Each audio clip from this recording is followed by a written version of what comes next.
हवाई जहाज कैसे उड़ते हैं? हवाई जहाज जब हवा में आगे की तरफ बढ़ता है तो हवा उसके परों की सतह के ऊपर से गुजरती है।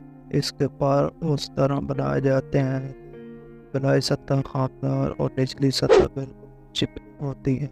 इसलिए परों के ऊपर से गुजरने वाली हवा नीचे से गुजरने वाली हवा की निस्बत तेज रफ्तार होती है। ये जहाँ परों के ऊपर हवा का दबाव कम हो जाता है, जबकि परों के नीचे मौजूद हवा का ज्यादा दबाव हवाई जहाज को ऊपर उठने का सबब बनता है। हवाई जहाज के ऊपर और नीचे मौजूद हवा के दबाव में तवाज़ुन के बहस हवाई जहाज प्रवास करता है। हवाई जहाज की दुम की सतह उसके परों को मौजूद जाविये पर रखती है ताकि ये परवाज कर सके। हवाई जहाज को हवा में घूमने या मोड़ने की ताकत उसके इंजन की ताकत से या हवा के या बुलंद होते बहाव की वजह से हासिल होती है। जेट इंजन एक रॉकेट की तरह ही गर्म गैसों के अखराज से हवाई जहाज को ऊपर उठाने में मदद देते हैं।